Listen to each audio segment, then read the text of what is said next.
I don't even know where to start with this, but I'll do my best to lay it all out. It's not an easy story to tell, and honestly, I'm not sure why I'm even sharing it here except that I feel like I'm drowning and I have nowhere else to go with it.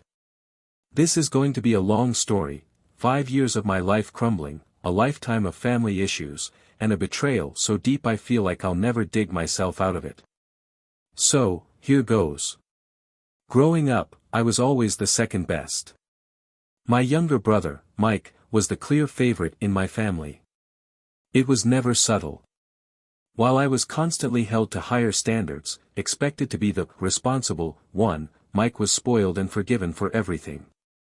He barely passed his classes, yet he was rewarded with all kinds of things that I had to earn by busting my ass. If I got straight A's, my reward was maybe a "keep it up" pat on the back. But if Mike managed a C+, it was like he'd won a Nobel Prize. My parents, Tom and Linda, would throw mini celebrations for him, and he'd get gifts, outings, even just praise days, where we'd all hear about how sensitive and wonderful he was.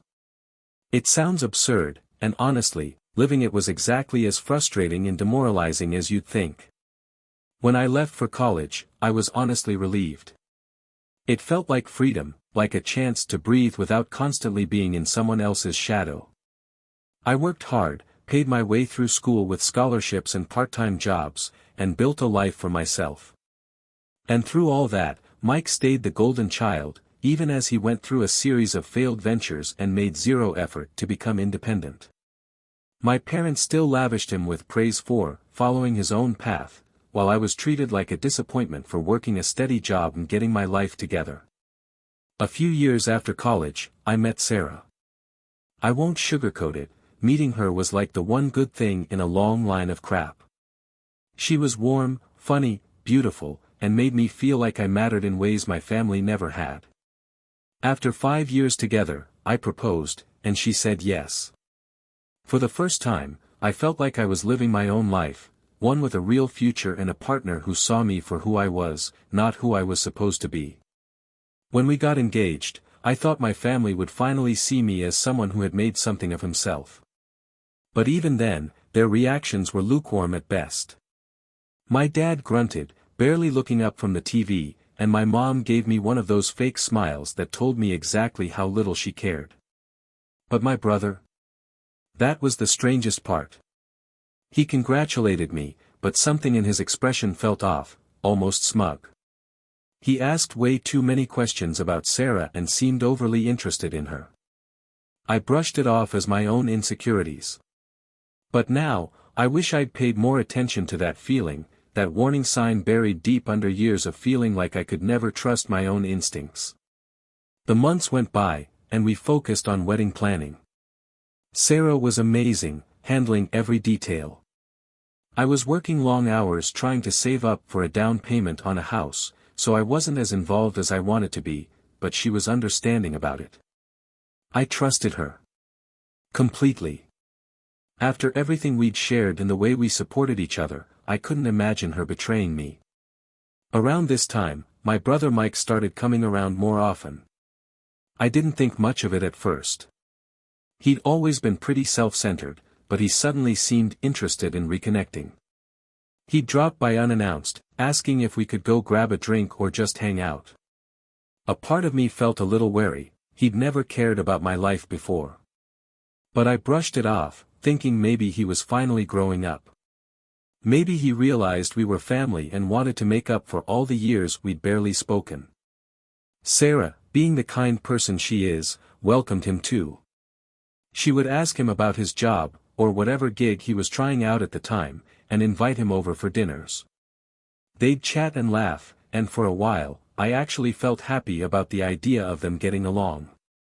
I figured it was good for her to see my family was close, even if I was still wrestling with how I truly felt about them. But then, there were little things. Sarah started to seem more reserved, quieter than usual, and sometimes, I'd catch her glancing at her phone and then quickly tucking it away. She told me she was just stressed with work, and since I was working so much myself, I didn't press her. I knew the pressure she was under. She was helping with most of the wedding planning while holding down a demanding job. Still, something felt off. She started going out more often with her friends, or at least that's what she told me. She'd get home late, smelling faintly of cologne or wine, claiming it was just from the crowded bars her friends liked. I wanted to believe her, and I did, mostly. We were both busy and stressed, and I told myself I was just being paranoid. Then one night, I came home early from work, hoping to surprise her. I had flowers in my hand, thinking we could have a quiet night together. I walked in, and there was Mike, sitting on the couch, just the two of them. They looked startled to see me, but Mike quickly brushed it off, saying he was just in the area and thought he'd stop by. It felt weird, but he left soon after, and Sarah was quiet for the rest of the night. When I asked if everything was okay, she just nodded, saying she was tired. Looking back, I feel so stupid for not piecing it together. The signs were there. But I was blinded by years of trust in Sarah, and by my own desire to believe that Mike, for once, wasn't trying to ruin something in my life. He'd never shown much interest in my relationships before, so why would I question him now? I wanted so badly to believe that he was trying to be my brother, that maybe he'd changed. Over the next few weeks, Sarah continued to grow distant. Whenever I tried to bring it up, she'd brush it off, chalking it up to stress from work and wedding planning. I wanted to be there for her, but she was putting up walls, and I didn't know how to break through them. I kept telling myself it was a phase, that every couple goes through rough patches before the wedding. I'd hear about couples struggling with wedding stress all the time. I never thought our situation was any different. But things only got worse. One night, as I was getting ready for bed, Sarah came into the room and looked at me with this expression I'd never seen before. She seemed scared and vulnerable, almost like she was on the verge of breaking down. I reached out, thinking she'd finally talk to me about whatever was bothering her, but she just smiled weakly, saying everything was fine. 2 days later, she told me she needed to talk. We sat down, and she had tears in her eyes. I braced myself, thinking maybe she'd lost her job or something, that all this tension was about work. But nothing could have prepared me for what she actually said. She took a deep breath, wiping her eyes, and then she said words I'll never forget, "I'm pregnant, but it's not yours." For a moment it was like the world stopped spinning. I couldn't breathe, I couldn't even process the words. Pregnant? Not mine. My mind just couldn't catch up with the reality she was throwing at me. I sat there, staring, feeling like I was outside my own body, watching my life disintegrate. I must have asked, "Who is it then?" though I barely remember saying the words. She just sat there, silent, looking down, barely able to meet my eyes. That's when I knew, even before she said it out loud. I think some part of me had known for weeks, maybe even months. She whispered, "It's Mike's." In that instant, something inside me broke. It was like someone reached inside my chest and tore out everything that made me feel anything. I wanted to scream, to yell, to grab something and throw it across the room, but I just sat there, numb. I think my silence scared her more than if I had started shouting. She reached out, tried to touch my hand, but I pulled away, disgusted, barely able to look at her. "Since when?" I finally managed to ask. She started talking, her voice wavering as she explained everything, and every word made the betrayal feel worse. She told me it started during our engagement party. Mike had pulled her aside, told her that he thought she was making a mistake by marrying me, that she deserved better. He preyed on her insecurities, played on every doubt and fear she had about our future together, and she let him in. She tried to insist it had been a mistake, that it just happened, but that only made it worse. It wasn't some one-time lapse in judgment. It had been going on for months. The worst part was hearing how she and Mike had been sneaking around behind my back, using every girls' night out or just stopping by to hang out excuse they could muster. The lies, the manipulation, all to keep me in the dark while they went on doing whatever they wanted. She had been pretending to plan a life with me while sharing the most intimate parts of herself with my own brother. I sat there, feeling like a fool. All those times I had pushed aside my own instincts, choosing to trust her and, somehow, even him, it was all a sham. I had spent years thinking I'd left my family issues behind, but this dragged everything right back. That familiar feeling of being the expendable one, of being someone who could be betrayed without a second thought, came rushing back. Sarah sat there, sobbing, telling me how sorry she was, how she loved me, and that this whole thing just happened. She kept saying that she didn't mean to hurt me, that she loved me more than anything. But all I could feel was hollow. I was empty. I didn't care how sorry she claimed to be. I didn't care about her tears or her excuses. Every ounce of love I thought I had for her felt like it was being drained out of me, leaving nothing but this deep, raw pain in its place. She asked me if there was any chance I could forgive her. I couldn't believe she would even ask that. How could I? How could I look at her and not remember every lie she told, every time she went behind my back with my own brother? It was like my life had been ripped in two. One half of me wanted to throw her out of the house and tell her I never wanted to see her face again. The other half felt too broken even to move. Eventually, she stopped talking, and the silence stretched out between us like a chasm. I could see the panic in her eyes, the fear of what would come next. But I had no words left. I stood up and walked out of the room, leaving her there. I didn't even know where I was going. I just needed to get away from her, from everything. I ended up sitting in my car for what felt like hours, replaying every moment of our relationship in my mind, trying to figure out where it all went wrong. I thought about every time I had gone out of my way to be there for her, to support her, and how she repaid me by tearing my heart out with the one person in this world I should have been able to trust. That I don't remember how long I sat there, but by the time I went back inside, Sarah had gone to bed. The next morning, she wasn't in the house. She left me a note saying she was giving me space and would stay with a friend for a while. In some twisted way, I felt relieved. I didn't have to face her, to see that look of regret she kept giving me, as if it would fix anything. The days that followed were a blur. I called in sick to work, ignored calls from friends, and shut myself away. I wanted to believe it was just a nightmare, that I'd wake up and everything would be fine. But every time I opened my eyes, the reality hit me all over again: my fiancé, my brother, their child on the way. I couldn't escape the betrayal. It was everywhere I looked, in every room we had shared, in every plan we had made together. It wasn't long before the rest of my family found out. I have no idea if Sarah told them or if Mike did, but soon enough, my parents called. I ignored them at first, letting their calls go to voicemail, but they were relentless. My mom was the first one to get through, and the second I picked up, she started in with, "Honey, you have to understand, these things happen. Mike made a mistake, and so did Sarah, but they didn't mean to hurt you." I couldn't believe what I was hearing. My mom was talking about it like it was some minor slip-up, like my brother had borrowed my car without asking or missed my birthday.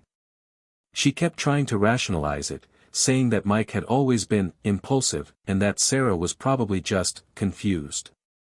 She urged me to forgive them, to keep the family together. "Family is all we have," she kept saying, as if those words could erase what they had done. Hearing her defend them was like pouring salt in the wound. Here I was, torn to pieces, and instead of support, all I got were excuses and pleas for understanding. My own mother wasn't even on my side. I tried explaining how hurt I was, how betrayed I felt, but she just kept saying, "You're overreacting. It's not the end of the world." That was the moment I realized she'd never be able to see my pain for what it was. To her, Mike was still the golden child, and I was just, well, expendable. Then my dad called, and his message was the same, though less sympathetic. He told me to man up and put it behind me. "Everyone makes mistakes," he said, as if that was enough to justify everything. He even went as far as to say, you'll find another girl. Don't ruin the family over this. Those words, "don't ruin the family," made my blood boil. I was the one who had been betrayed, yet somehow, it was on me to fix everything, to put on a brave face and pretend like it didn't happen. I told him I needed space, that I wasn't ready to forgive anything, but he wouldn't hear it. It was like my feelings didn't matter at all. All that mattered was keeping the family unit intact, no matter the cost. And just when I thought I'd hit my limit, Mike called. I let it go to voicemail at first, but he kept calling. I don't know why I picked up, maybe some sick part of me needed to hear what he had to say. He started off with, "Bro, I'm so sorry. I didn't mean for any of this to happen." He sounded like he was trying to be genuine, but I couldn't buy it. "What the hell were you thinking, Mike?" I demanded, barely holding back the rage that had been boiling in me since I found out. He went quiet for a moment before saying, "It just happened. She came to me for support, and one thing led to another. You know how things are. I didn't know how things were. I didn't know how a person could look his own brother in the eyes, knowing what he'd done behind his back."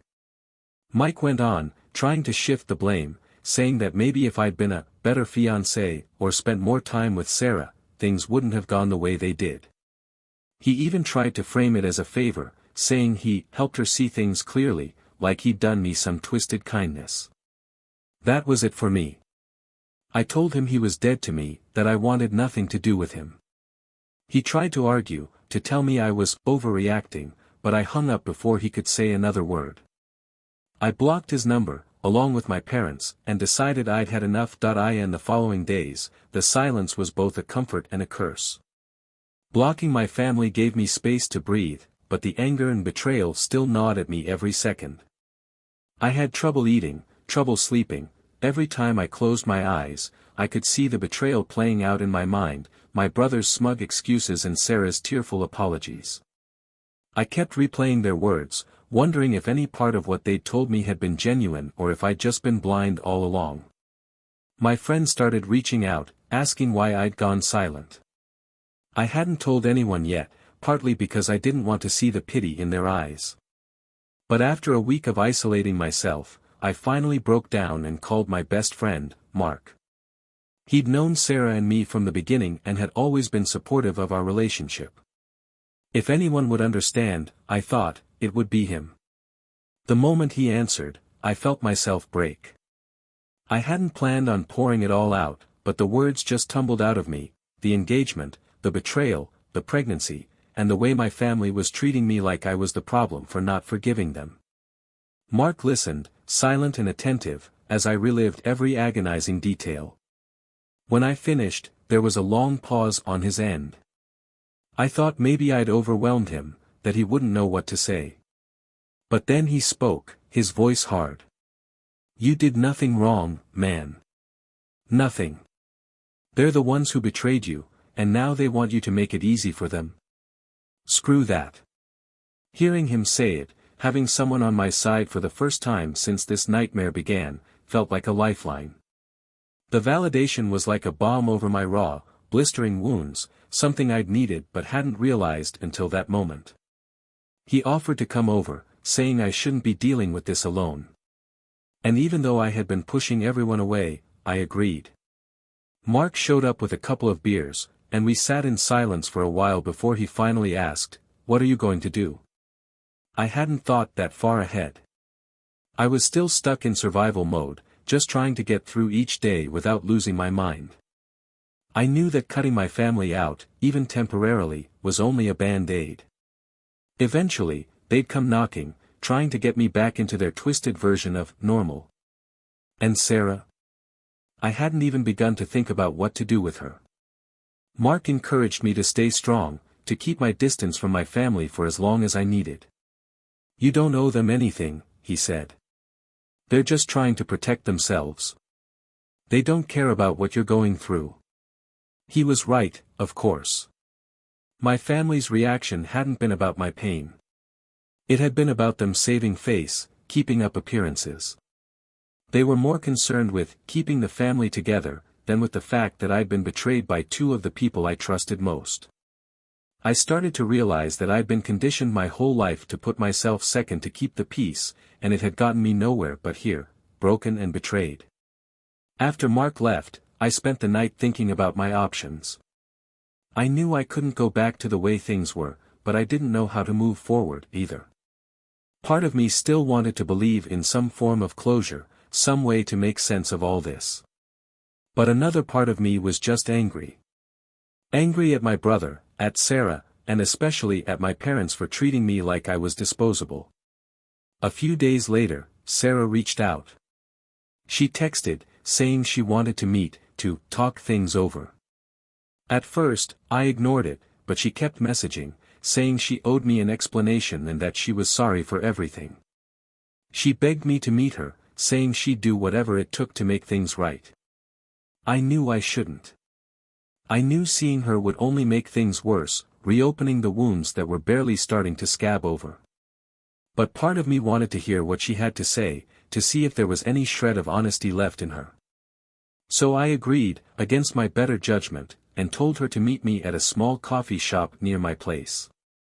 I needed a public space, somewhere I could get up and leave if I couldn't handle it. When I walked in, she was already sitting at a table, nervously wringing her hands. She looked exhausted, her face pale, eyes rimmed with dark circles. For a brief moment, I felt a twinge of sympathy, but it faded as soon as I sat down. This was the woman who had shattered my world. Whatever pain she was feeling, I knew it was nothing compared to what I'd been through. She started talking, her voice barely above a whisper. She told me she was sorry, that she hadn't meant for any of this to happen, that it was all a mistake. But her words felt hollow, like rehearsed lines. She kept talking about how much she still loved me, about how she regretted everything. She asked if there was any way we could move past this, that maybe, just maybe, we could find a way to start over. But all I could think about was how easy it had been for her to lie to me, how she had taken everything we'd built and thrown it away. I let her talk, trying to keep my own emotions in check. She went on about how Mike had manipulated her, how he'd used her insecurities against her, and how he'd made her doubt everything about our relationship. She kept saying that if she could take it all back, she would. That she'd do anything to make things right. But with every word, I could feel the anger bubbling up inside me. It was like she was trying to convince me that she was just as much a victim in all this. Finally, I couldn't hold it in anymore. I looked her in the eyes and said, "You had a choice, Sarah. Every step of the way, you had a choice. And every time, you chose to betray me. Don't put this on Mike." She flinched, looking down at her hands, but I kept going. "You lied to me. You lied to my face, over and over again. I trusted you, and you threw that away like it was nothing. And now you want me to just forgive and forget?" She started to cry, pleading with me to understand, saying that she'd made a mistake and that she didn't know how to get out of it once it started. But it was too late for apologies. I didn't care about her tears or her excuses. I had given her everything, and she'd repaid me with lies and betrayal. I had nothing left to give her. "What about the baby?" I asked, my voice cold. The question seemed to hit her hard, and she hesitated before answering. She said she wasn't sure what she was going to do, that she was still trying to figure things out.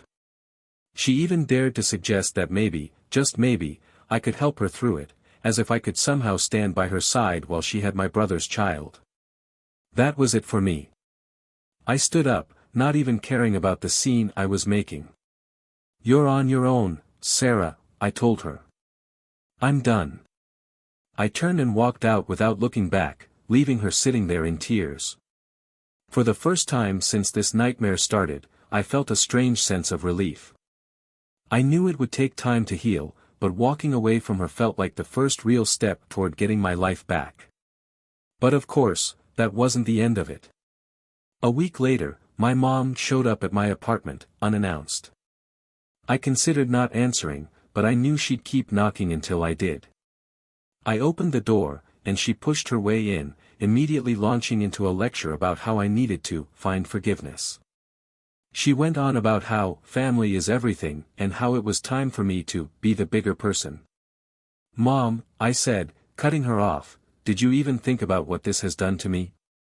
Your son betrayed me. The woman I was going to marry betrayed me. And all you can talk about is forgiveness?" She crossed her arms, giving me that disapproving look she'd perfected over the years. "Mike is sorry, and so is Sarah. They made a mistake, but we're family. You don't just throw that away over one slip-up." "One slip-up?" I scoffed, barely believing what I was hearing. "This wasn't some minor mistake, Mom. They lied to me for months. They've humiliated me, destroyed my trust. How can you ask me to just pretend it never happened?" But she wouldn't listen. She kept talking about how Mike needed me, and how Sarah deserved a second chance. It was like nothing I said could break through her stubborn insistence that family unity was more important than the pain I was going through. To her, this was just a family dispute that needed to be smoothed over. Finally, I told her, "If you can't respect my decision, then maybe you should leave."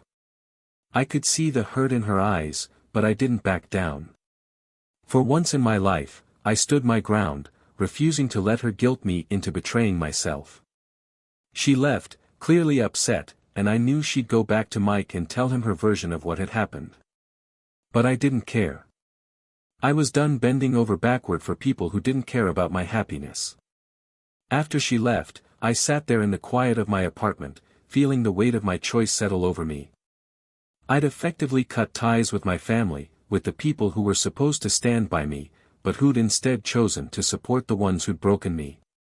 It was a lonely realization, but at the same time, I felt a strange sense of freedom. In the days that followed, I threw myself into work, trying to distract myself from the lingering pain. Friends reached out, and slowly, I began to open up to them about what had happened. Their support was a lifeline, reminding me that I wasn't as alone as I felt.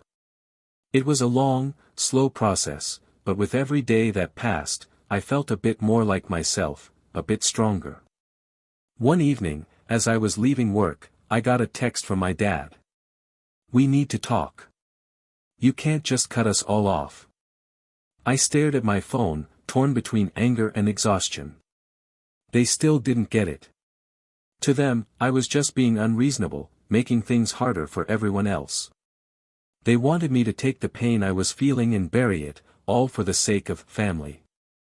But I knew I couldn't go back to that life. For the first time, I was putting myself first, setting boundaries that they didn't understand. And I was determined to keep it that way. Ignoring my dad's text wasn't easy, but I forced myself to do it. I knew what he'd say, the same tired arguments about family and moving on, and I just couldn't listen to it anymore. For so long, I'd been expected to put everyone else's feelings ahead of my own. But now, I was exhausted. I needed to heal, to build something new out of the pieces of my life, and I couldn't do that with them pulling me back into their version of normal. The next few months felt like a slow crawl back to something resembling stability. Sarah tried to reach out a few times, leaving me messages filled with apologies, promises, and pleas. I didn't respond to any of them.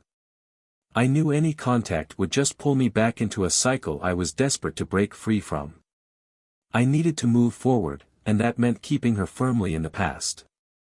Mike, thankfully, stayed quiet. I guess he finally understood that what he'd done was beyond repair, at least where I was concerned.